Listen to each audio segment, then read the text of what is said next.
Today I'm going to do a book review, and it's going to be The Back of the Napkin by Dan Rome, Solving Problems and Selling Ideas with Pictures.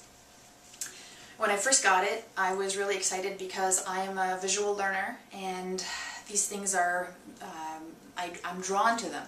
And so initially when I read it, I actually found the book goes through these stages of how to visualize things, how to draw them, and kind of the squid method that you want to follow to kind of work through problems visually. To be honest, it was very difficult for me to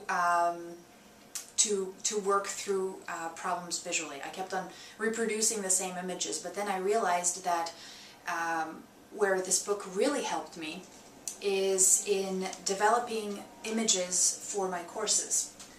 So I'm not necessarily selling anything, I'm not solving the problems, but what I'm doing is clarifying information.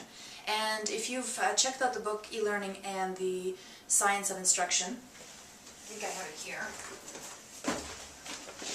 Clark and Mayer, there's a page in there that talks about the different kinds of instructional graphics, and that is as far as I'm concerned, the meat of the instructional design is being able to take difficult concepts and then translate them into something where people can actually understand it better. So I'm going to go through those some of those kinds of images with you right now. So first we've got the always useless decorative, and stuff is still filled with a lot of decorative images, and the major ones is like if you have a paragraph about a piece of text or reading a textbook, then what you'll do is you'll add a book. And is it really necessary for you to add a picture of a book?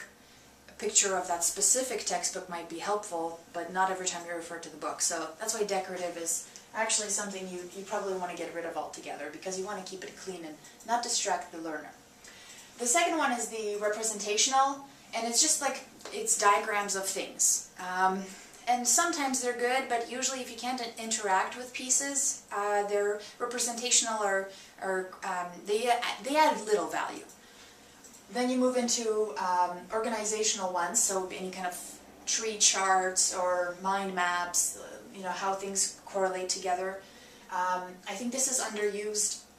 If more courses asked students to create their own mind maps to solidify the relationship between topics, that would go a long way to creating that kind of retention that you want to see. So, and even if you're laying out your very own course and you want to show students how things interact, how they're related, it's so much easier when you're going through a lot of content to see how things fit together when you have created this. And it's a good exercise, because I mean, really, if you did this for every single course you built, then you would realize you have a lot of extra info that's unrelated and probably get rid of it and provide it as a resource instead of making students go through it, because these are the essentials. Then you've got the relational type, which is just comparing volumes. It would be like a pie chart, also useful. Transformational, so how a process changes over time, so it would be, in this case, I think pretty self-representative. It's an apple being consumed slowly. And then the last one is interpretive, and we are missing quite a bit of these. And interpretive would be, here I've got, I don't know if you can see it, but it's a circuit.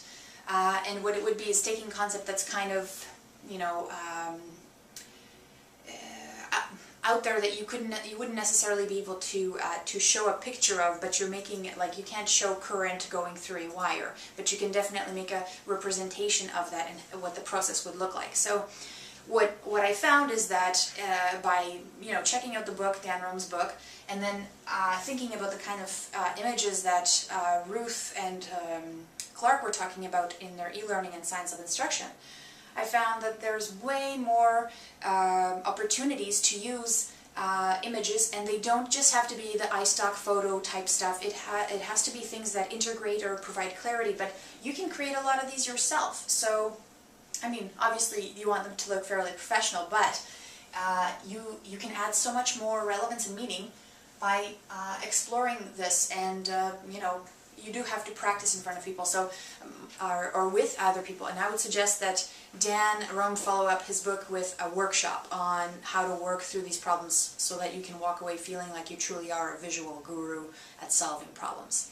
So that's it. I hope you found this helpful. If you did, leave a comment, and any experiences you have or any suggestions or things that you're using right now to increase the visual capacity or of your course. And I hope to see you next time.